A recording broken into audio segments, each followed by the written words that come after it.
Bueno, y nos encontramos con Katy Solórzano Cedeño. ¿Cómo estás, Katy? Muy gustosos de tenerte aquí en Venerables, de que nos puedes acompañar aquí. Tú eres candidata para la Asamblea Nacional. Primero, coméntanos dónde te encuentras.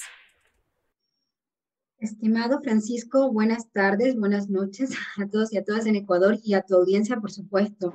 Soy Katy Solórzano, candidata a la Asamblea por la lista 20, Democracia Sí, y en este momento me encuentro en Ginebra, Suiza, justamente en un proceso de recorrido en varias ciudades de Europa, conociendo esa realidad profunda que viven muchos de nuestros compatriotas ecuatorianos en muchas ciudades y rincones de Europa, Asia y Oceanía. Bueno, creo que lo primero que quisieran saber todas las personas que nos están viendo, tenemos público en el exterior que son los más interesados en conocerte, en conocer lo que vas a hacer si es que llegas a la asamblea. Pero cuéntanos, ¿por qué migraste? ¿Por qué una mujer ecuatoriana decidió migrar? Decidí migrar, no. Fui parte de un proyecto familiar en el que mi madre, como tantas otras mujeres ecuatorianas, pioneras de ese proceso migratorio en los años 90, 98, justamente con ese derecho también de reagrupar a sus hijos, con ese anhelo de reagrupar a sus hijas, me trajo también a mí y a mi hermano a España, a Madrid, para residir con ella en un proceso de migración familiar. Es decir, que tu madre migró por la crisis económica que surgió en el país y para reencontrarse con su familia, tú también fuiste para allá. Efectivamente, Francisco, ese proceso se dio justamente en los años 98, años muy álgidos de conmoción social y de situaciones de grave crisis en nuestro país, en la que muchísimas personas no tuvieron otra salida que emigrar para buscar oportunidades que en nuestro país no se les ofrecían. Y de esa manera, pues mi madre emigró y finalmente, pues también decidió asentar ese proyecto familiar aquí, bueno, allí en Madrid, que es donde yo resido, y traernos a mi hermano y a mí para vivir con ella. Bueno, ya que has vivido allá bastante tiempo y siempre un tema que le interesa mucho a la gente es esa experiencia que tienen los candidatos, ¿no? Esa experiencia que tienen en campo, que tienen experiencia académica. Coméntanos, ¿cuál es la hoja de vida? ¿Cuál es la hoja de vida de Katy Solórzano? Bueno, antes que nada, como has dicho bien, soy una mujer migrante, curtida por esa experiencia migratoria, que ya de por sí es una experiencia para cualquier persona, ¿no? Yo soy licenciada en Filosofía y Letras por la Universidad Complutense de Madrid. Luego, posteriormente, realicé un máster en Antropología, específicamente en la especialidad de Migraciones. Luego, también realicé un posgrado en Derechos Humanos y ahora mismo me encuentro justamente en un proceso de realizar un doctorado justamente en antropología social, en el que me especializo en el proceso de investigación de la participación política de las mujeres migrantes en este contexto. Bueno, estás curtida también académicamente, ¿no? Como tú nos dijiste, curtida en experiencia, claro, ¿no? Pero ¿por qué la Asamblea Nacional? ¿Por qué este salto?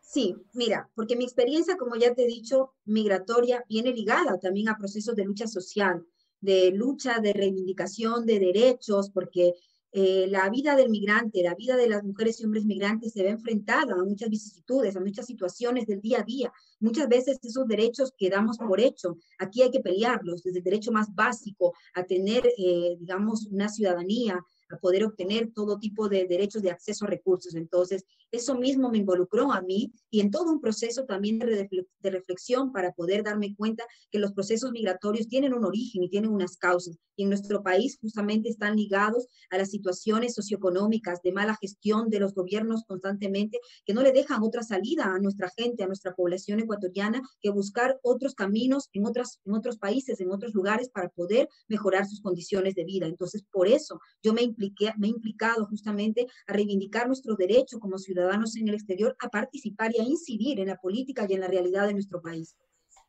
Y Y justo esta incidencia que tú mencionaste se da en un contexto en que la Asamblea Nacional tiene unos índices de popularidad muy bajos. No sé cómo esté eso en el ámbito internacional con nuestros migrantes. No sé si nos puedes contar cómo percibe la ciudadanía ecuatoriana que vive en el exterior a la asamblea, por lo menos a esta asamblea que está saliendo. ¿Se sienten representados? Tengo que decirte, Francisco, que ese sentimiento de desafectación, de sección, ¿no? De angustia también por nuestra gente, por nuestros familiares que viven allá, acá también se sienten, acá también se han notado y que definitivamente ese 3%, casi 2%, que es verdaderamente vergonzoso, que refleja hoy la aceptación de la Asamblea Nacional, también se hace notar acá. Justamente los ecuatorianos, aún en un contexto donde la participación política es más compleja, se ven totalmente desarraigados, muchas veces decepcionados, no quieren saber nada de la política ecuatoriana porque justamente dicen eso, que no les representa, que no quieren involucrarse en una participación política en la que solo ven día a día procesos de robo, de estafa, de saqueo de los recursos de nuestro Estado ecuatoriano. Sin embargo, es justamente lo que yo reivindico, que para que eso cambie, aún estando nosotros en el exterior, tenemos que implicarnos, participar e incidir en la transformación que realmente requiere nuestro país. Sí, pareciera que los problemas que tienen tanto nuestros migrantes como nosotros acá en Ecuador solo aparecen en las noticias. Pareciera que la Asamblea Nacional trata la problemática migrante a partir del noticiero, a partir de lo que es tendencia, de lo que es viral. Pero deben existir un sinfín de problemas que tienen nuestros compatriotas allá. ¿Qué mecanismos existen para proteger a los migrantes ecuatorianos? Deben existir mecanismos, pero creo que tampoco es que son difundidos o no son discutidos. Tienes totalmente razón en ese sentido. Pareciera que para que se entere la Asamblea Nacional de los problemas que enfrenta la población ecuatoriana migrante en el exterior, tienen que salir en los noticieros, ¿no? En primera plana. Sin embargo, los ecuatorianos en el exterior nos enfrentamos a situaciones problemáticas, justamente derivadas de que vivimos en un constante trasiego entre Ecuador y los países donde residimos. En ese sentido, es justamente por esa razón por la que debemos, y yo me he implicado en esta participación política, porque creemos que la Asamblea tiene que conocer y justamente legislarse en favor del beneficio de nuestros compatriotas, de nuestra gente que se encuentra en el exterior. Sin embargo, eso es algo que no hemos visto. Como tú bien has dicho, parece ser que esas noticias solo se ven en titulares de vez en cuando se da alguna noticia. Pero esta realidad que subyace también a muchas de las situaciones que los migrantes ecuatorianos viven día a día, no solamente en cada uno de los territorios donde se encuentran, sino también relacionados con sus intereses en Ecuador, porque siempre están buscando también mejorar sus condiciones de recursos allá para poder también mejorar las condiciones de su familia. Nosotros creemos que en este momento la Asamblea Nacional tiene una gran deuda también con nuestra gente acá en el exterior, porque no se han dado justamente los procesos necesarios de legislación y de fiscalización que se tendrían que dar para asegurar que no solamente las leyes se cumplan, lo que no está pasando, sino también que aquellas políticas públicas se han dado, que se han hecho, se cumplan con eficacia y eficiencia. Y justamente por eso yo quiero ir a la Asamblea, porque voy a legislar, porque voy a fiscalizar todo lo actuado tanto en el anterior gobierno como en este gobierno en todo lo que tenga que ver con política migratoria. Y en este contexto de pandemia, creo que por lo menos yo en mi condición que estoy aquí, nos hemos preocupado mucho de lo que pasa con nuestros hospitales, de los desempleados aquí en el Ecuador, pero ¿qué está pasando en el extranjero? Supongo que tú debes estar más al tanto de lo que están pasando nuestros compatriotas allá.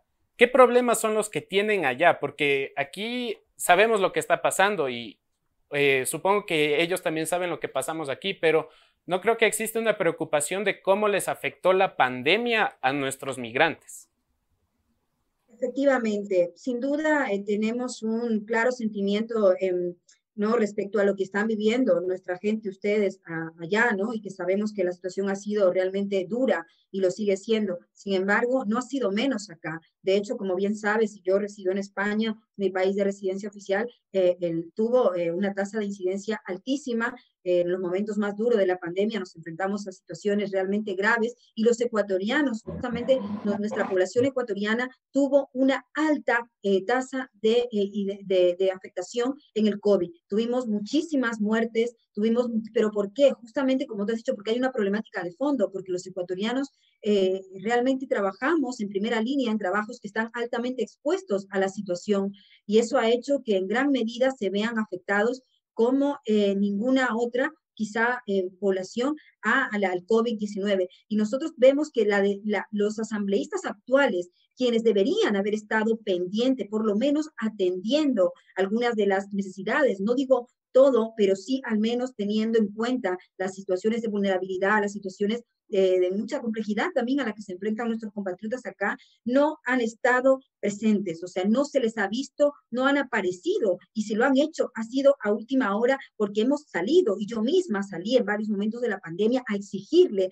al embajador que diera declaraciones, que hablara y que se pidiera también algún tipo de informe a las autoridades competentes de cada territorio para saber el nivel de aceptación que estaban teniendo nuestros compatriotas acá en el exterior, que sin duda fue y sigue siendo bastante alto. Por esa razón, Francisco, yo como candidata de Democracia Sí, lista 20, decidí dar ese paso, ese desafío, porque ahora mismo es un desafío efectivamente participar en la política ecuatoriana y más aún en mis condiciones como mujer migrante y fuera del territorio, pero sin embargo creo que ya llegó el momento, creo que es la hora de que personas como yo, honestas y comprometidas realmente con las transformaciones reales que necesita nuestro país, demos ese paso al frente sin miedo, porque nuestro país requiere realmente de gente nueva, de gente honesta que vaya a trabajar por los intereses de nuestro país.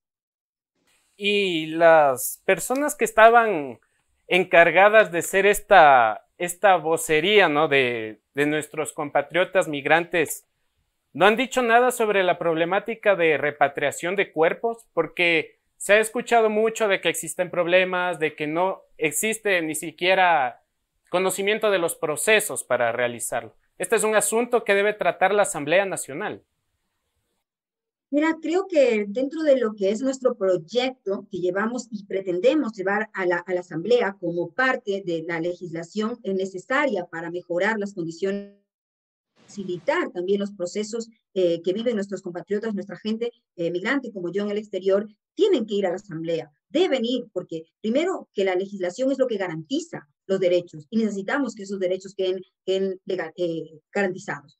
Nosotros los ecuatorianos en el exterior vivimos una situación de verdadera pena y verdadera vergüenza cuando se dan los casos de compatriotas que fallecen acá, justamente porque el protocolo habilitado basado en la ley de movilidad humana hace que no se cumpla prácticamente en ninguno de los casos o con tasas marginales realmente los que pueden beneficiarse de algo que debería ser y así lo proponemos y por ello vamos a luchar como un derecho universal y gratuito para nuestros compatriotas en el exterior. Justamente la repatriación es una cuestión, un hecho que se debe entender desde distintos ángulos. Es un derecho, pero también es una necesidad para muchos compatriotas que desean volver a su tierra, que muchas veces no tienen a ningún familiar en este territorio y desean sus familiares que sus cuerpos al menos lleguen allá para ser repatriados bajo pues las creencias o la ideología religiosa que cada uno tenga. Entonces tenemos un claro compromiso, creemos que es un deber del Estado ecuatoriano atender a cabalidad esta necesidad urgente de los ecuatorianos en el exterior que no se ha hecho y no por falta de recursos, sino por falta de voluntad política, porque ahora aparecen los actuales asambleístas de Revolución Ciudadana que ya han estado legislando durante tanto tiempo a decir que sí, que esto es un derecho, que hay que hacerlo, pero ¿por qué no lo han hecho? Han tenido 14 años en el poder, ¿por qué no lo han hecho? Esa es la gran pregunta, ¿por qué no se han interesado, por qué no se han preocupado por llevar adelante una política pública de este tipo que saben que es una demanda amplia de los ecuatorianos residentes en el exterior? Y dentro de estas políticas públicas que no se evidencian, que prácticamente tienen un segundo plano, al parecer, de interés en la Asamblea Nacional, ¿qué problema tienen nuestros compatriotas con el seguro social? Sabemos que es difícil acceder a la salud en países extranjeros, europeos, o el más cercano, Estados Unidos. Es muy complicado para un ecuatoriano acceder a estos centros de salud. ¿Podría, no sé, estos problemas mitigarse gracias a nuestro seguro social? ¿Se puede combinar con seguros de allá, de los otros países? ¿Cómo se puede tratar esta problemática? Sí, es una problemática que si bien es compleja, tiene soluciones. Tiene soluciones que dependen justamente de la voluntad y la capacidad también del político, del legislador, para implicarse justamente en la búsqueda de soluciones de esos problemas. Aquí pasa que, claro, dependiendo del país, de Europa, donde tú te encuentres, vas a tener facilidad mayor o menor para acceder a los sistemas de salud o a poder ser atendido dentro de este sistema. Sin embargo, nosotros, claro, lo primero que pretendemos y lo primero que buscaremos si llegamos a la Asamblea es luchar para que justamente el IES, el Instituto Ecuatoriano de Seguridad Social, funcione como corresponde, funcione como un instituto que debe dar realmente garantías de seguridad en uno de los derechos más importantes para cualquier persona, que es la salud, la cobertura en salud y, por supuesto, lo que corresponde a la vejez o lo que implica tener una vida digna a la que todo ser humano debería tener derecho. Entonces, aquí es donde se suscita la gran problemática de los ecuatorianos en el exterior, que si bien muchos pueden acceder al sistema de salud, de atención en salud por una u otra vía en los países europeos, la gran preocupación que late y está viva en este momento es en el proceso de jubilación. Muchos ecuatorianos quieren volver a Ecuador en el momento de su jubilación porque se lo merecen además, porque han contribuido, porque hemos contribuido. Somos el segundo ingreso en términos de divisas a través de las remesas a nuestro país. En muchos casos, después del petróleo, hemos sido y sin embargo eso no se ha visto reflejado en un proceso de reciprocidad por parte del Estado al atender este tipo de cobertura. ¿Y qué implicaría eso? En el caso de los ecuatorianos en el exterior, trabajar a través de convenios bilaterales, de compromisos entre Estados para favorecer justamente los acuerdos que permitan que los ecuatorianos puedan así tener su jubilación digna a través no solamente del IES en Ecuador, sino también de los países donde residan y se haya cotizado, se haya obtenido, ¿no? Parte de sus aportes para la jubilación, cosa que aparentemente es fácil, pero hay muchísimas trabas burocráticas, muchísimas problemáticas que no se han facilitado y que no hemos visto, por otro lado, que los asambleístas actuales se hayan preocupado por llevar a cabo. Nos encontramos ahora mismo con una un amplio número de ecuatorianos ya en procesos de jubilación, en la total incertidumbre, no saben qué hacer. Muchos de ellos incluso hasta pierden sus años de cotización porque ante la tesitura prefieren irse a Ecuador. Dicen, bueno, me voy a Ecuador porque realmente desean ir allá a vivir con su familia en el momento de su jubilación y no encuentran esas facilidades que deberían existir entre Estado, convenios, acuerdos para que se le faciliten los procesos de cotización y de jubilación y puedan obtener lo que todo el mundo desea, una jubilación digna y más cuando tú has aportado muchas veces sin de aprovechar de alguna manera de los recursos del Estado en términos de salud, como es el caso de los ecuatorianos en el exterior, que pagan su seguridad social a través de la vía voluntaria, que hacen muchos aportes, pero que no siempre se benefician de eso. Sin embargo, creemos que en este caso, en el caso de la jubilación, para poder jubilarse, sí que se deberían llevar a cabo estos acuerdos y que no se han hecho para nosotros de una manera lesiva, porque justamente es lo que se requiere para llevar a cabo este proceso. Es decir, que no se utiliza el IES, se aporta y aún así no tienen las facilidades para acceder a esta jubilación que por ley deberían tener. Porque mira, porque justamente nos encontramos en una situación compleja en la que, primero, la ley de movilidad humana, esta ley que ampara y en la que se sostienen todos los derechos de los ecuatorianos en el exterior, inmigrantes también, pero de ecuatorianos en el exterior, no ha sido socializada, no se conoce por parte de la amplia mayoría de funcionarios del Ecuador, entonces tampoco hay el conocimiento técnico. Muchas veces tú estás al arbitrio del funcionario de turno para saber si te aplican, no te aplican, o si tienen el conocimiento para saber si en tu caso de qué manera y cómo se debe aplicar. Entonces necesitamos cambiar todo eso, necesitamos un Estado más ágil, que se transversalice en todas aquellas políticas necesarias como las de la Ley de Movilidad Humana, de la que dependen todos los derechos de los ecuatorianos en el exterior.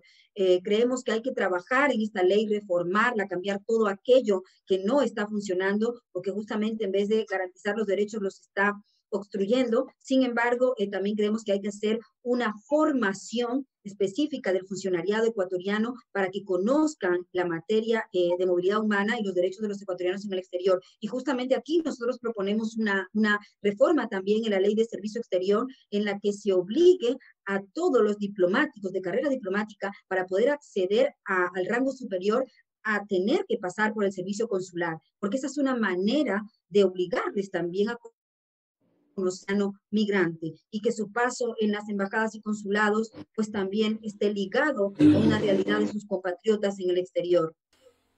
Claro, y trabajando en esta ley de movilidad humana, también se podría encontrar alguna solución para los migrantes que no pueden retornar al país, que no encuentran, no sé, una ayuda, no encuentran la forma burocrática de poder retornar. Sí, yo creo que siempre, digamos, todos como ecuatorianos, vivamos el tiempo que sea en el exterior, tenemos el anhelo de regresar.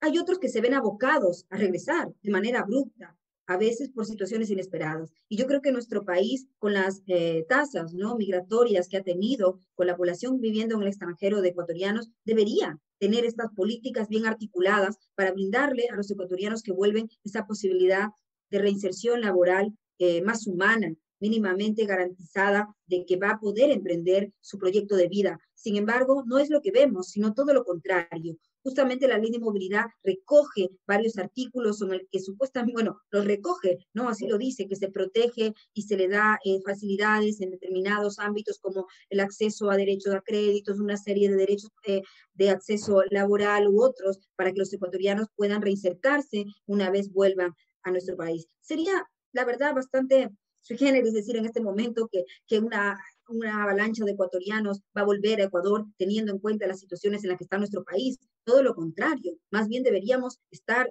temiendo o atisbando que se va al contrario, que una vez nos encontremos en el peor momento de la crisis, como ya estamos, muchos ecuatorianos van a intentar salir del país porque el país no está brindando las oportunidades suficientes para todos aquellos que merecen tener un trabajo, una vida digna. Sin embargo, creemos que estas políticas de reinserción para los retornados, al menos para los que ya están allá y se fueron esperanzados con la idea de que sí se les iba a ofrecer una inserción laboral más estable, más amigable y tal, no se ha dado. Entonces creemos que hay que trabajar profundamente en esas políticas porque muchos de nuestros compatriotas que lograron efectivamente acogerse a algunos de los planes que Europa también impulsaba para que la gente que quisiera pudiera retornar a sus países, sin embargo, allá en Ecuador no se les han dado las facilidades que se pretendían o que se correspondían y entonces creemos que todo aquello tiene que ser evaluado, analizado y cambiado donde corresponda para que esos derechos se cumplan con garantía. Tú habías comentado que se debería buscar una búsqueda de profesionalización de las personas que van a los consulados, ¿no? Pude leer en tus propuestas que también existe una carga de personas ecuatorianas que trabajen ahí.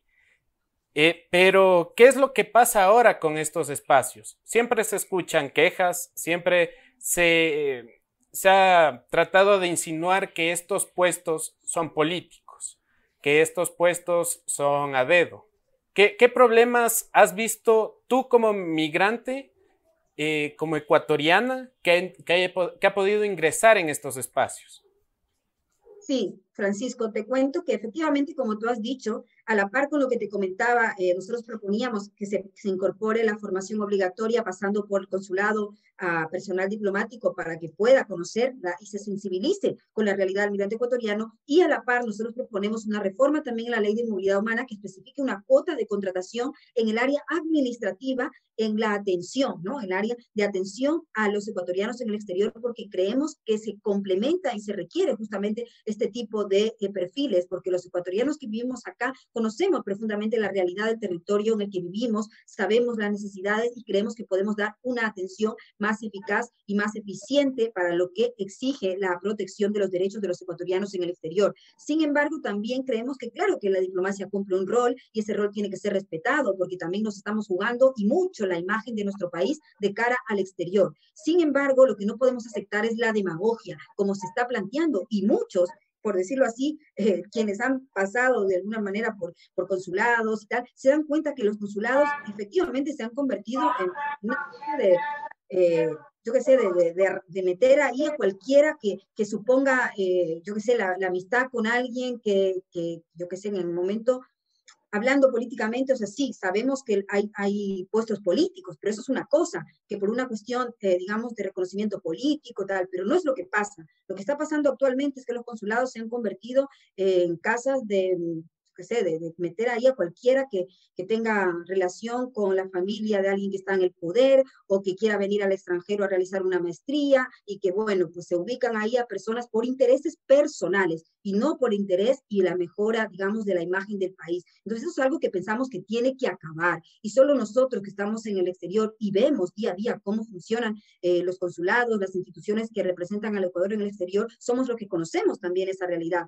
Porque justamente lo que reivindicamos es que sí, que hayan diplomáticos, pero que hayan diplomáticos justamente de carrera, gente cuyo conocimiento sirva al beneficio de nuestro país y por otro lado, ecuatorianos que como yo tenemos toda la legitimidad de aspirar a poder trabajar para nuestros compatriotas donde sea realmente necesario, pero bajo esas condiciones. Ahora mismo tenemos un candidato que propone que el cónsul se elija a voto, pero nadie sabe cómo. Él dice que no, que el cónsul, pues para que deje de ser clientelar y para que deje de ser la argolla entre el canciller de turno y la familia de fulanito y acá y allá, porque así es como se ha manejado, pues que entonces lo elijamos a voto, pero es algo totalmente insostenible. ¿Cómo vamos a elegir a voto? Y mucho menos, ¿cómo vas a garantizar tú que eligiendo a voto no se genere un clientelismo aún mayor, ¿no? Entonces vemos cualquier cosa, vemos que se hacen propuestas totalmente irrisorias, que no se sostienen por ningún lado. Entonces nosotros lo que buscamos es realmente la seriedad, es realmente un servicio eficaz y eficiente. Justamente por eso creemos de verdad que ya es hora de que personas como yo, comprometidas con la realidad de nuestro país, acá y allá, demos ese paso al frente y es por eso que yo he decidido esta gran oportunidad que me ha dado democracia, así como candidata, para impulsar las políticas necesarias en beneficio de nuestro país acá y allá. ¿Y cómo se planea fiscalizar a los consulados? Porque existen todos estos problemas, el clientelismo, como lo mencionaste. ¿Cómo la Asamblea puede estar vigilante de que en los consulados no suceda esto? De que se esté trabajando como se debe. Recordando que tenemos una asamblea, por poner un ejemplo, la actual asamblea es muy criticada por la forma de fiscalizar. Sí, efectivamente es un grave problema, porque nosotros, claro, reivindicamos evidentemente la separación de poderes, que la justicia cumpla su rol, la fiscalía debe cumplir también ese rol, y la Asamblea Nacional, los legisladores debemos cumplir nuestro rol fiscalizador. Y en ese sentido, creemos que en este momento, sobre todo para los ecuatorianos que residimos en el exterior, es una buena iniciativa, una buena noticia que ganen o que estén representándonos asambleístas que no pertenezcan al partido de turno. Porque, ¿qué pasa? Nosotros a quién tenemos que fiscalizar, a la Cancillería. De ella depende la articulación y la implementación de las políticas públicas. Sin embargo, cuando el legislador de turno es del mismo grupo de poder de la Cancillería o de quienes están ocupando el poder en ese momento, pues ya está, todo queda oculto bajo la manta, porque parece ser que pedirle cuentas a la Cancillería es ir en contra de tu partido político, porque es así como lo han venido haciendo los asambleístas actuales. Nunca se ha podido realmente ver una rendición de cuentas efectiva y veraz, sino toda una especie de por decirlo así, una especie de teatro, donde dicen, mira, esto es lo que hay. Y no, eso no es lo que hay. Nosotros queremos ir allá a pedirle cuentas, por un lado, constantemente a la Cancillería, por los medios que correspondan y nos habiliten como asambleístas, pero también colegislar, trabajar mano a mano con nuestra gente, porque creemos que para eso, para eso tú estás en la asamblea, tú trabajas en representación de colectivos, de gente que está en el territorio, y tienes que tener un enlace con esa gente para que sean ellos, para que a través de sus canales, ya sean asociativos, ya sean de veedurías sociales, te trasladen las problemáticas que se están suscitando y tú, que eres su voz, porque eso también es algo que tenemos que ya cambiar. Tú no estás ahí representándote a ti ni representando a tu partido, tú estás ahí representando al colectivo que te ha votado y a todo el territorio al que representas como legislador. Entonces, justamente allí también queremos hacer un gran énfasis y un gran cambio en este modelo de fiscalización al que nos han visto abocado y al que nos venden como único posible por parte de los actuales asambleístas. Y creemos que no, que ya es hora de dar un paso al frente y de implementar verdaderos mecanismos de fiscalización transparentes.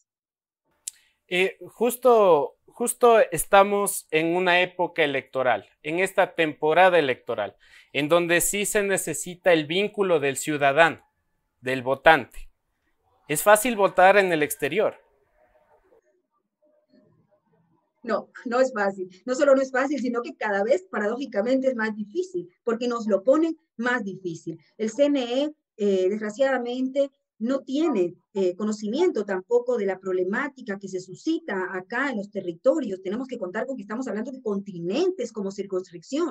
Y en nuestro caso, justamente, la territorialidad es uno de los factores problemáticos. La falta de información, de difusión informativa, ha hecho que prácticamente después de 6 meses de cerrado, 7 meses de anticipación de las elecciones, se cierra el padrón electoral. Entonces, claro, la gente cuando recién se empieza a enterar de que va a haber elecciones, de que hay que tal, pues ya se ha cerrado el padrón. Entonces, nos representa realmente una verdadera afectación en nuestro derecho a participar políticamente, a votar este modelo actual, porque no se está haciendo bien. Entonces, nosotros creemos que también en ese sentido tenemos que ir allá, trabajar mano a mano con esas instituciones para que justamente articulen los mecanismos necesarios para que el derecho, nuestro derecho al voto, pueda darse de una manera más fácil, más efectiva, y proponemos justamente que acá en el exterior sea donde se empiece a aplicar el derecho al voto por correo, porque creemos que en un mundo digitalizado como el que vamos a avanzar y estamos avanzando de manera vertiginosa, se puede dar, y es lo que reivindicamos para nosotros como un derecho.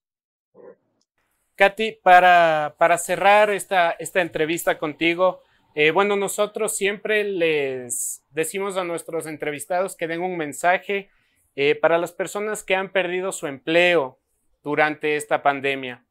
Y sabemos que habrán muchos ecuatorianos en el extranjero que por las circunstancias también han perdido su trabajo. ¿Qué mensaje les das tú?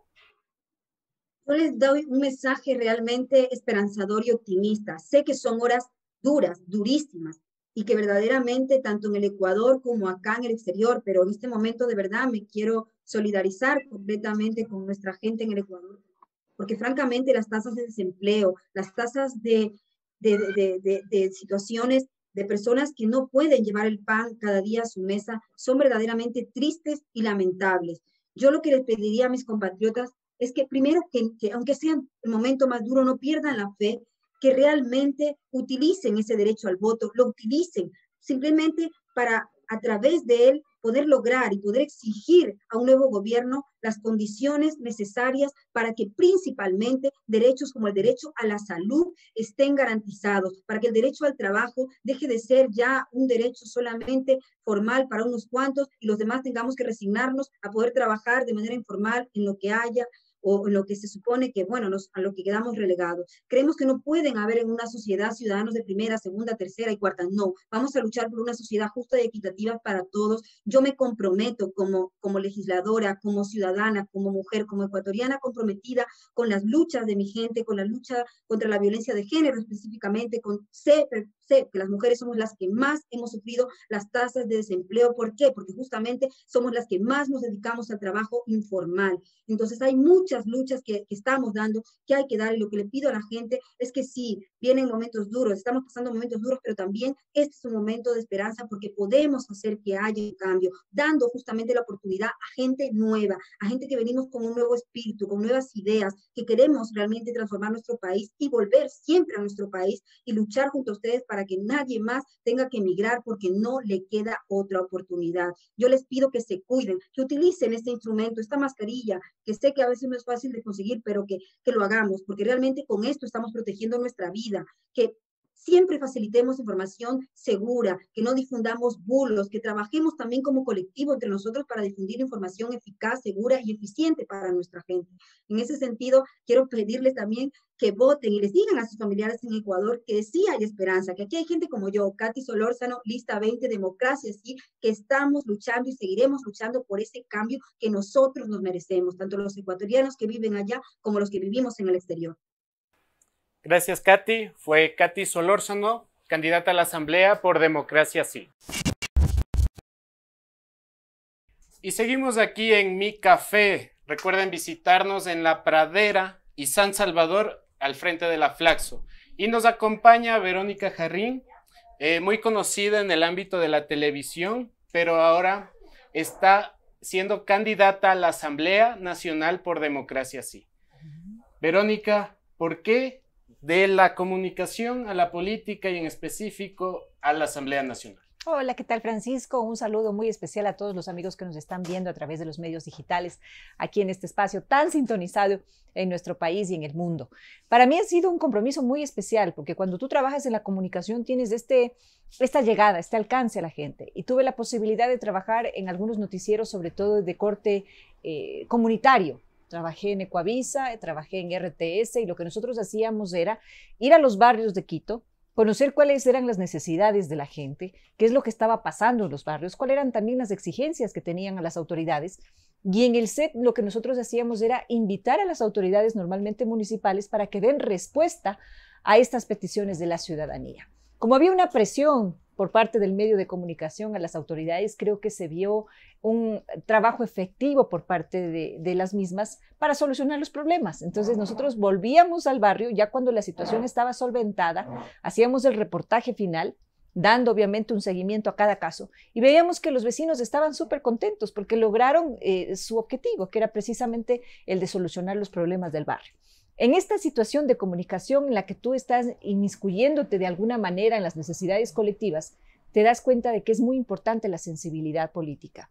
Y de ahí también surgió esta iniciativa de participar en la política ya en la Asamblea Nacional como parte de un movimiento nuevo que tiene un tinte político de centro izquierda y que yo creo que es fundamental para la realidad de nuestro país. De tal forma que creo que ambas profesiones, la comunicación social y la política, están enmarcadas en ayuda, en un fin de servicio a la colectividad. ¿Y te sientes lista para ir a la Asamblea Nacional? Sí. Si bien nos comentas que, bueno, en específico el periodismo no siempre busca esta respuesta del oficial.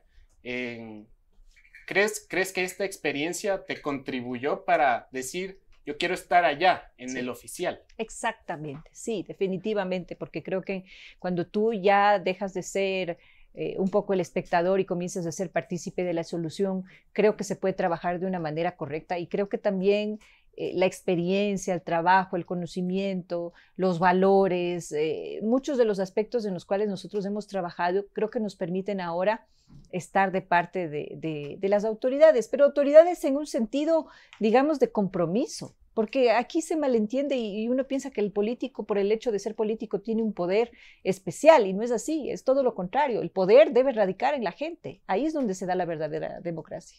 Pero justo entras en este mundo de la política en un momento en el que la asamblea no es bien vista por el ciudadano. Un sinfín de casos de corrupción que hemos tenido con la asamblea actual. ¿Cómo podría cambiar esto? ¿Cómo podría la asamblea tener la confianza del pueblo? Tenemos que ir gente nueva. Debe ir gente nueva a la asamblea. La ciudadanía debe pensar que para que exista un barrido, hablándolo en términos coloquiales, de las instituciones públicas y las instituciones sobre todo de control del Estado, se necesita cambiar desde la base, desde el funcionamiento principal, que es la gente, porque la institución per se no es la que está mal. Una institución es un organismo que tiene obviamente una estructura de funcionamiento y que tiene un fin, en este caso de gobierno, y la Asamblea Nacional es uno de los organismos más importantes, sino el más importante del gobierno. Y creo que para que cambie, no es el problema estructural de la Asamblea, sino es la gente que ocupan los cargos de asambleístas que han cometido actos de corrupción. Hemos visto actos realmente lamentables y en ese sentido uno de los trabajos más importantes que nosotros esperamos hacer, y en primera persona te digo, me encantaría hacer, es el tema de fiscalización. Y también promover la denuncia ciudadana. Es muy importante que la ciudadanía pueda tener la plena seguridad de que al participar en una denuncia completamente sustentada, con las pruebas necesarias para que se puedan establecer las investigaciones y los juicios pertinentes, se dé esta posibilidad de una manera que se proteja al denunciante. Porque lamentablemente el que hace la denuncia, sobre todo en el ámbito público, es perseguido, es acosado, le botan del trabajo, le amenazan y en casos realmente extremos inclusive puede pagar con su vida. Entonces estamos viendo una situación realmente complicada, difícil, pero creo que todavía los ecuatorianos tenemos la esperanza de que gente que tenga una visión distinta, que no esté contaminada por la política tradicional, ni en partidos que han demostrado su ineficacia e ineficiencia en los procesos de fiscalización. Entonces necesitamos ir caras nuevas, gente nueva. Al trabajar de forma cercana con la comunidad, recuerdo un problema muy latente, justamente durante la pandemia. que es el tema educativo. Los padres de familia creen que no tienen los recursos necesarios para mantener la teleeducación y no se ve una asamblea comprometida con el ámbito educativo. ¿Qué se puede hacer desde la Asamblea Nacional para tratar estos problemas de educación, más específico en esta etapa tan complicada que es para los estudiantes? ¿Qué se puede hacer desde la Asamblea? ¿Cómo puede solucionar estas problemáticas la Asamblea Nacional? Hay que revisar las leyes que tienen una relación con la educación. El tema de la pandemia nos tomó a todos, creo yo, de sorpresa. No estábamos preparados ni como sociedad y menos como autoridades para tomar decisiones. Han ido tomando las decisiones sobre la marcha a una especie de experimento social, y creo que en ese sentido nos falta mucho. Nosotros debemos establecer políticas de educación que sean mucho más acordes con nuestra realidad, una realidad muy lamentable, por cierto, y buscar ayuda de instituciones internacionales, de países que están dispuestos a colaborar también con los temas de educación. En ese sentido de educación, no solamente en el tema relacionado con la pandemia, sino ya estructural, ¿no? Nosotros tenemos que volver a garantizar el bachillerato técnico. El bachillerato técnico es fundamental para que exista un desarrollo progresivo en nuestro país, un desarrollo que nos pueda garantizar que los jóvenes al momento de terminar su bachillerato están en condiciones de conseguir trabajos técnicos que tengan una relación hacia el entorno económico en donde viven. Imagínate que somos nosotros exportadores de banano y no existen técnicos de banano, no existen técnicos de cacao, no existen técnicos de camarón. Y es importantísimo que se pueda garantizar esta educación técnica para que pueda haber un despunte también en el tema de la agroindustria. Es decir, nosotros tenemos como democracia, sí, en nuestras políticas de gobierno, un plan que está estructurado de una manera integral. No solamente podemos hablar de la educación en un sentido aislado, sino que tenemos que reunir todos los componentes necesarios para que podamos nosotros manejar diversos asuntos y que estén relacionados entre sí. Entonces, uno de los temas más importantes es la reactivación económica precisamente, y en ese sentido la propuesta es hacer un salto cualitativo importante entre lo que es la agricultura, la ganadería, la pesca, y hacer un trabajo de mejora en la producción y en la calidad de los productos que tengan un valor agregado para que puedan ingresar a los mercados internacionales. En ese sentido, dar un salto, como te decía, cualitativo y generar agroindustria. Pero la agroindustria tiene que venir de la mano también con educación. Vemos en países del primer mundo, como se llama, como Alemania, por ejemplo. En Alemania tú tienes una educación en la cual los jóvenes ya en el colegio empiezan a hacer prácticas de lo que ellos se van a especializar posteriormente. Igual pasa en las universidades. En las universidades tienen la posibilidad de estudiar y trabajar al mismo tiempo sobre lo que están estudiando. Entonces se están preparando de una manera mucho más técnica, de una manera mucho más asertiva. Y también es importante que las empresas en general en nuestro país tengan una consideración de un incentivo tributario en el momento en que contratan a estudiantes que se están graduando de las universidades y que no han tenido una experiencia laboral. Porque ese es otro de los problemas. Los jóvenes salen y no tienen experiencia laboral y lamentablemente no les contratan en las empresas grandes porque están exigiendo experiencia. En ese sentido tenemos que fomentar el tema de un incentivo a las empresas, no solamente en el tema de los jóvenes, sino también en el tema de los adultos mayores. Hay muchas personas que ya a partir de los 45 años ya son prácticamente vetadas de las organizaciones, ya no van a trabajar por varias consideraciones. Nosotros vamos a garantizar que los adultos mayores tengan una inserción laboral importante en nuestro país, porque no es posible que no se tome en consideración la experiencia de tantos años y sobre todo la validez profesional y ética de gente que por su condición de edad en este momento se ha quedado sin empleo. Sí, pero volviendo al tema de los jóvenes, se busca una especialización en la educación, que no sea el nadar en un mar gigantesco, sino que los estudiantes, los jóvenes sepan qué van a hacer con su vida. Pero tenemos un bachillerato unificado. Eso hay que cambiar. Eso está dentro de su proyecto, el eliminar el bachillerato unificado. Sí. Y por consiguiente, ¿qué pasa con la prueba del ser bachiller? Las dos cosas se tienen que eliminar. Primero, la prueba ser bachiller está atentando contra un derecho constitucional, que es el derecho a la educación. En la Constitución establece claramente que es un derecho que debe garantizar el Estado. la educación universal. Y en ese sentido, al tener tú un examen como es el examen Ser Bachiller, se está sesgando la posibilidad y se está evitando la posibilidad de que miles y miles de jóvenes que salen de los colegios puedan ingresar a los centros universitarios. Nosotros pensamos que esto va a atentar en contra de la educación, en contra de la libertad y de un derecho establecido en la Constitución. Así es que el examen Ser Bachiller tiene que eliminarse. Se debe garantizar la educación gratuita, de calidad y universal para todos los jóvenes ecuatorianos. Así es que por ese lado estamos nosotros completamente seguros de que este examen es inconstitucional.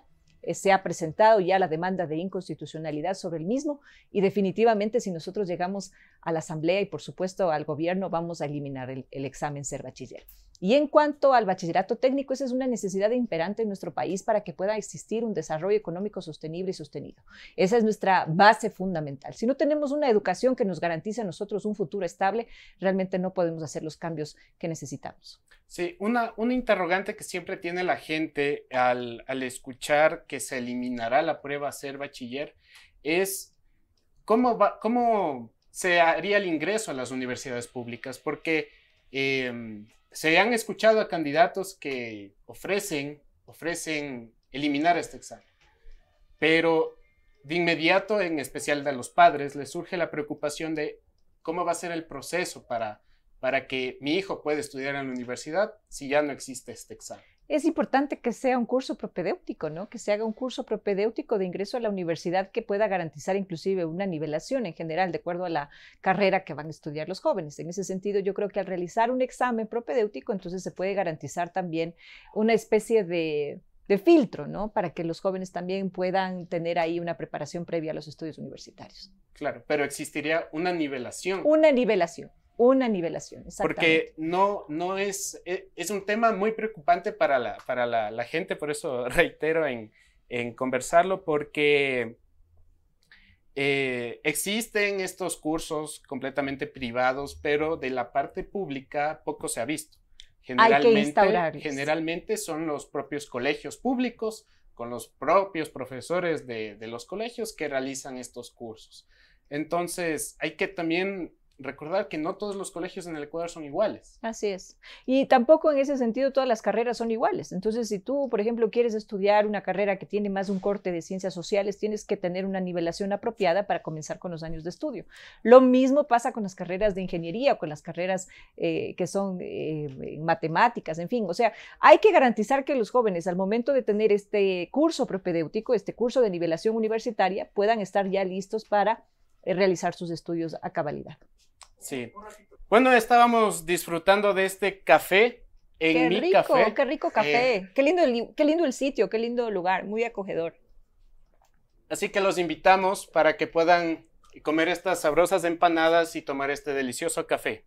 La información estará en la descripción de este video. Conversamos un poco sobre la reactivación económica. Uh-huh.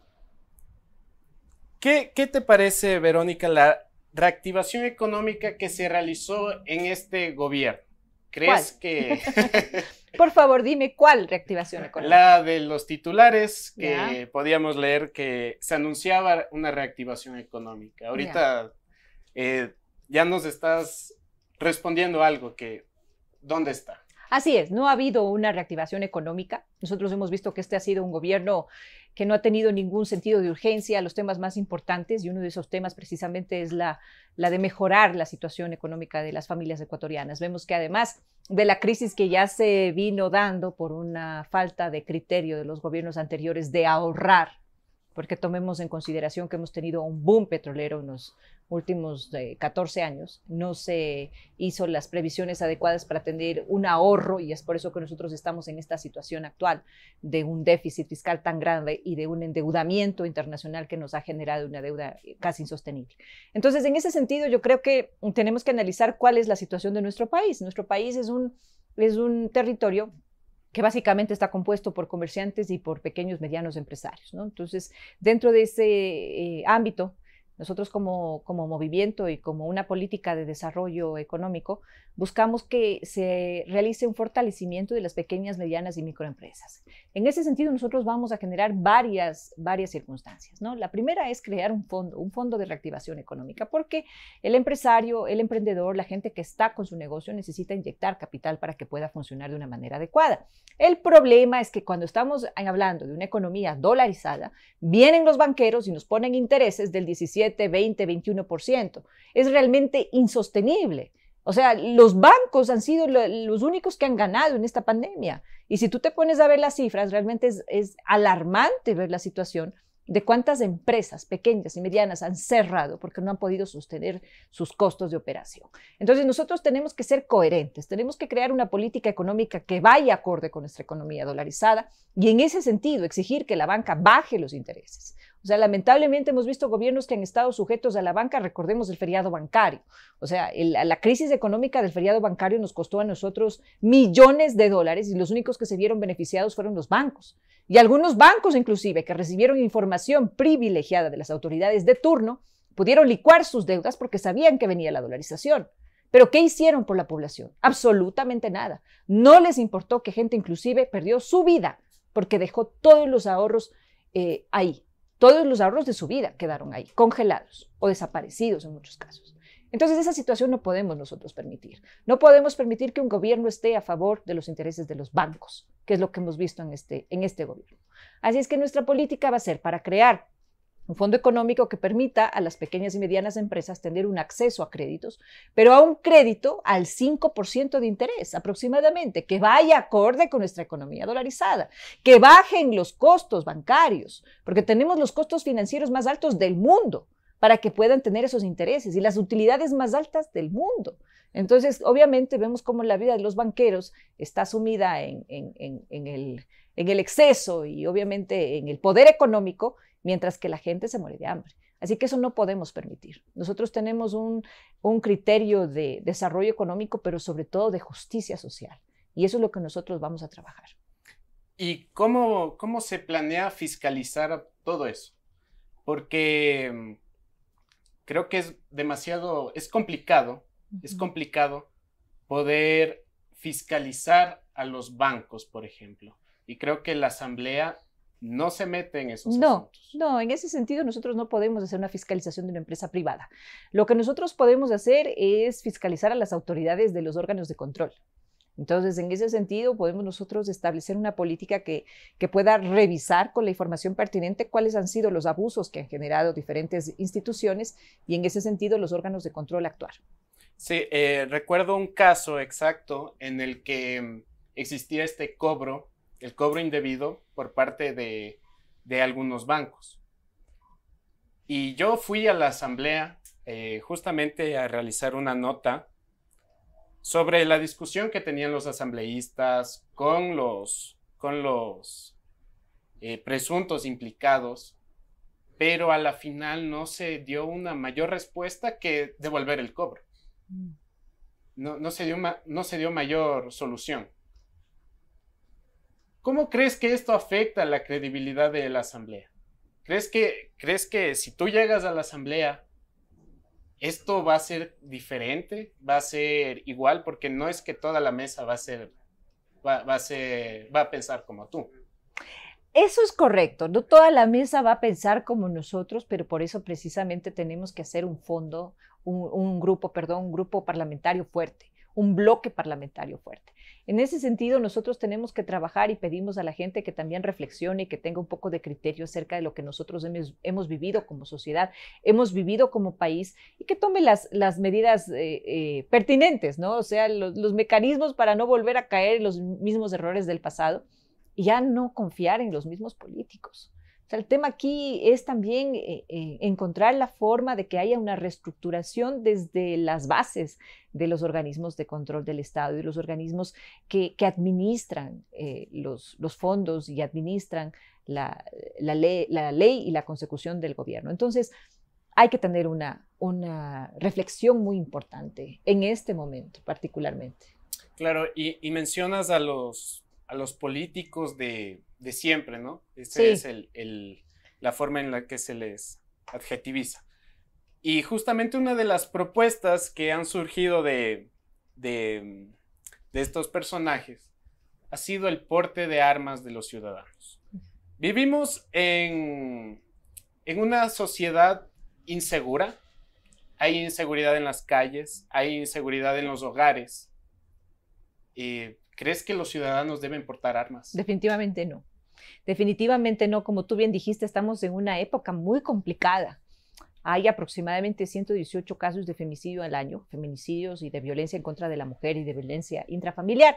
Imagínate si les damos armas a estas personas que están psicológicamente desequilibradas en la mayoría de los casos. O sea, ¿cómo una persona puede tomar una decisión racional si es que está afectada por una decisión emocional? O sea, son dos cosas que no tienen nada que ver.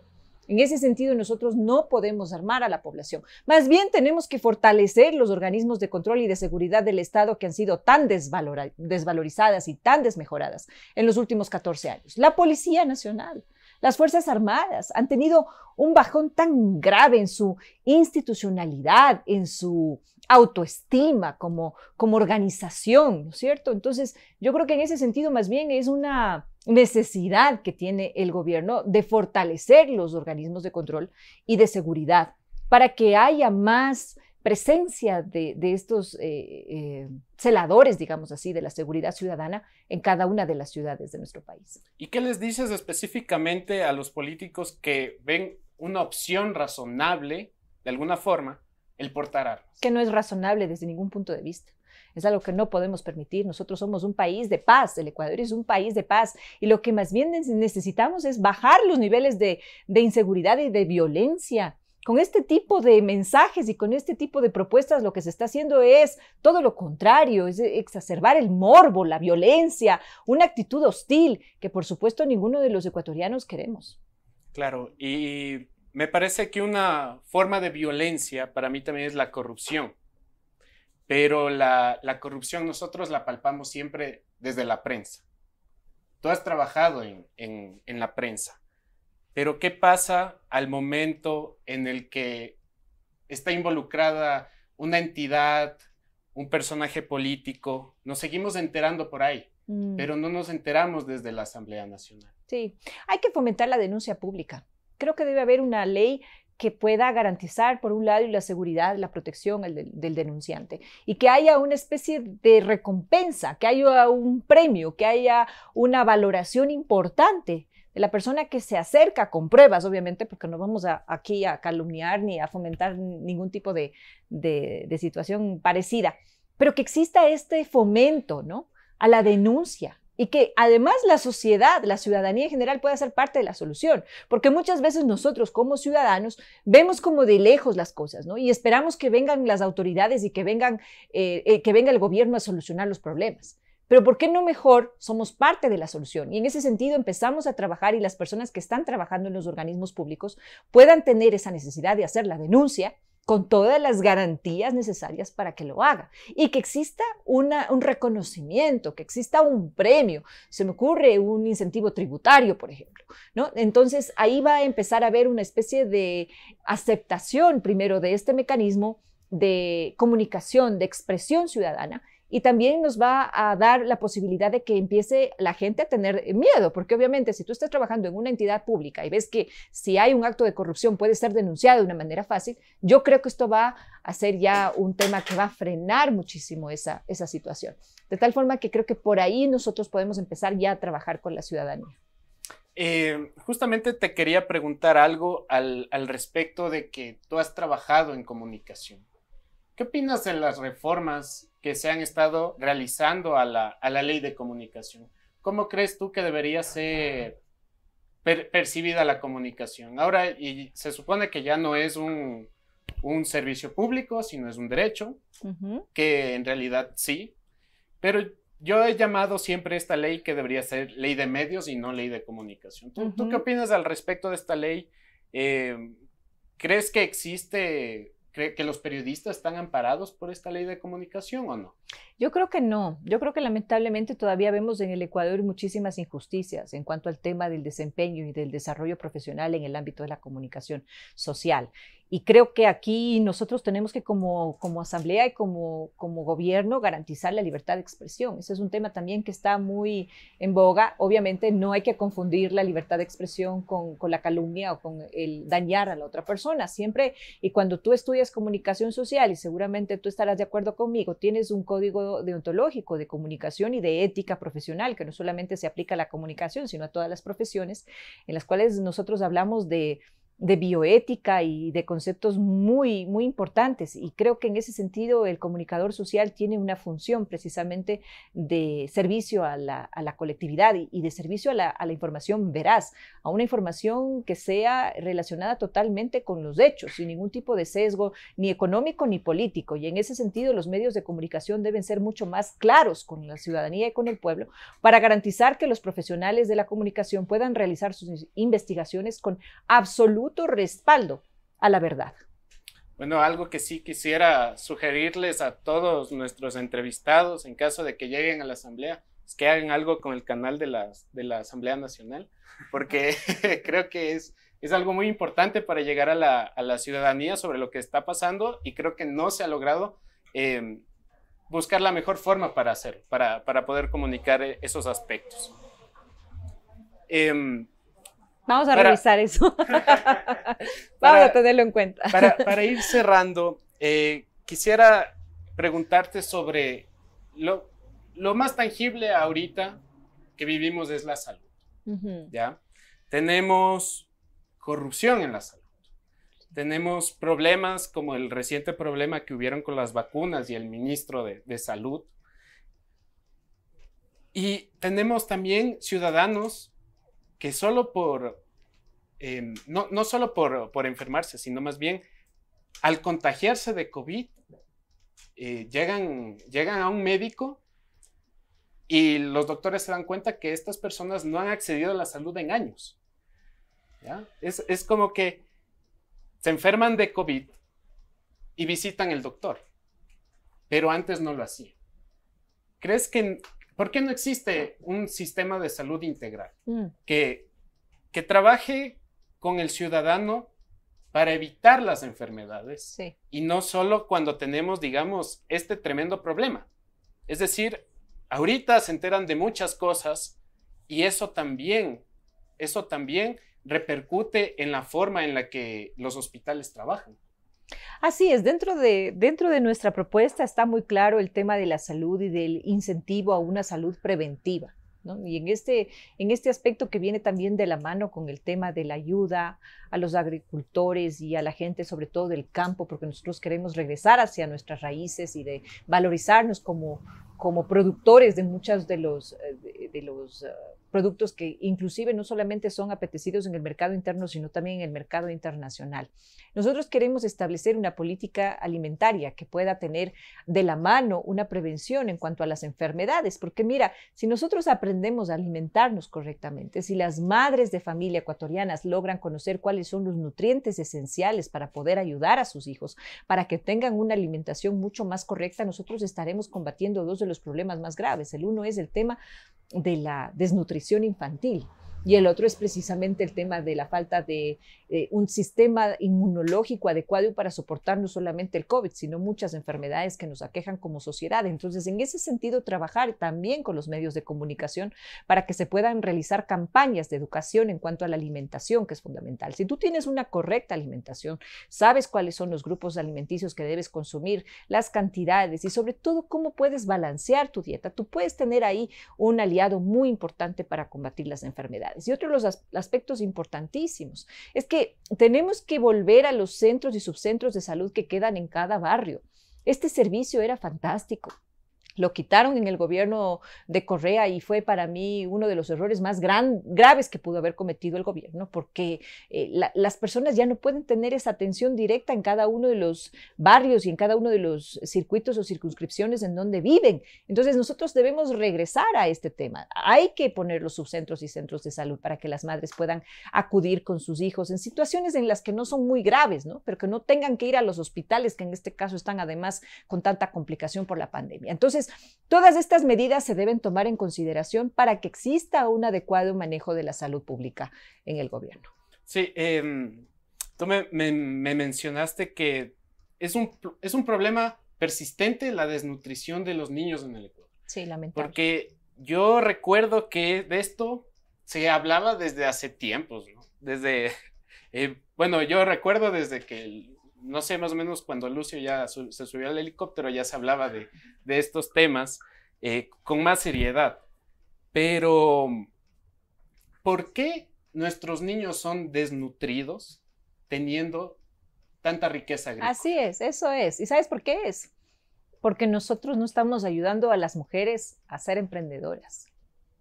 Los gobiernos no han tenido una política de ayuda al emprendimiento de las mujeres, que en muchos de los casos son cabezas de hogar. Entonces, yo creo que dentro del aspecto de la reactivación económica, nosotros debemos fomentar también el desarrollo del emprendimiento de las mujeres. Y en ese sentido, vamos a tener un énfasis muy importante en la promoción de esta capacidad productiva y de empoderamiento que deben tener las mujeres para así evitar el problema de la desnutrición infantil, porque una mujer que trabaja es una mujer que también provee al hogar. Y por otro lado, del maltrato intrafamiliar. El momento en que una mujer tiene independencia económica, no se aguanta que le maltrate. Perdóname, o sea, es una situación obvia. Y nosotros tenemos que ayudar a las mujeres a que tengan una fortaleza suficiente económicamente hablando para que puedan ser líderes de su hogar, que puedan mantener, que puedan aportar y que puedan sentirse útiles en la sociedad. Y en este sentido hay muchos proyectos que nosotros mantenemos, no solamente en el área social, sino también económica, y en el área social apoyos con organismos internacionales, las Naciones Unidas, la UNICEF, que están precisamente trabajando para eso. Inclusive hay créditos no reembolsables. Hay un programa del Banco Interamericano de Desarrollo que es precisamente para garantizar este acceso de créditos a las mujeres, que no se utiliza en el país. Entonces, nosotros tenemos que darnos cuenta de cuáles son estos recursos económicos que se pueden traer de afuera para generar una política de desarrollo dentro de la industria, fomentando el trabajo de las mujeres. Y en ese sentido, nosotros creo que vamos a combatir el tema de la desnutrición. Bueno, para ir cerrando esta entrevista muy entretenida con Verónica Jarrín, candidata a la Asamblea Nacional por Democracia Sí, quisiera que des un mensaje a todas esas personas que durante este duro periodo de la pandemia han perdido su trabajo. A esas personas que se han vuelto comerciantes informales, que se ganan el pan cada día haciendo diferentes tareas. Y muchas de ellas son nuestros amigos, nuestros familiares, nuestros conocidos. Una situación muy complicada, por supuesto. Primero, mi solidaridad. Es una situación que nos mueve muchísimo. Nosotros hemos hecho recorridos en los diferentes barrios de Quito y hemos visto una situación realmente lamentable. Muchos niños que se encuentran en un estado catastrófico y gente también, adultos mayores también que se encuentran en esta situación. Yo creo que nosotros tenemos un plan de trabajo en Democracia Sí que está enmarcado en varios aspectos, como te decía, la educación, la reactivación económica, el poder devolver el empleo a la gente que ha perdido su posibilidad de trabajar dignamente en nuestro país. Y este es un trabajo que es un proceso, no es algo que se hace de la noche a la mañana, es un tema que necesita de muchísima voluntad, pero ventajosamente ante la adversidad nosotros creemos que estamos en una situación en la que todos los ecuatorianos vamos a poder darnos cuenta y vamos a tratar de darnos la mano. Dentro de la asamblea mismo, los partidos políticos tradicionales tienen que en este momento aglutinarse y trabajar juntos para lograr un fin común, que es sacar a nuestro país de la crisis tan difícil que estamos atravesando. Así es que dentro de esta adversidad yo creo que vamos a encontrar una fortaleza y vamos a encontrar una cooperación de diferentes sectores políticos. En ese sentido, la esperanza, que tengamos esperanza en que van a venir días mejores, que nos den la posibilidad de entrar, porque somos gente nueva, somos gente que no estamos contaminada con la política tradicional, somos gente que ha tenido experiencia en trabajos en la empresa privada, que hemos tenido una capacitación adecuada, que sabemos cómo hacer las cosas y que estamos en una línea de un desarrollo económico sustentable y sostenible. Esto quiere decir que se mantenga en el tiempo y que sea amigable con el medio ambiente, y todo esto en función de todos los ecuatorianos, no solamente para beneficiar a los grupos de poder que siempre han manejado los aspectos políticos y económicos de nuestro país, que nos den la posibilidad, que nos den la oportunidad de trabajar, porque como te digo, somos gente nueva, la mayoría mujeres a propósito. sobre todo en la provincia de Pichincha, encabezamos las circunscripciones, las listas, la mayoría mujeres. Solamente hay un hombre que está en el sur. Sí, nuestro querido Héctor Ferri, que está en el sur, a quien le mando un abrazo, una linda persona. Todos estamos encaminados a lo mismo y creo que con esa sensibilidad que tenemos las mujeres, sobre todo si somos madres, vamos a trabajar duro. Vamos a trabajar duro porque lo que queremos es un mejor país para nuestros hijos a la final, ¿no? Y que son nuestros hijos y son los hijos de todas las ecuatorianas y ecuatorianos. Así que la recomendación es que voten todo 20 por Verónica Jarrín a la Asamblea. La circunscripción norte, por cierto, que no lo mencionaste. Circunscripción norte, todos lo escucharon. Muchas gracias, Verónica. Estuvo con nosotros Verónica Jarrín, candidata de la circunscripción norte de Pichincha. Sí. ¿Sí? De Democracia Sí. Gracias.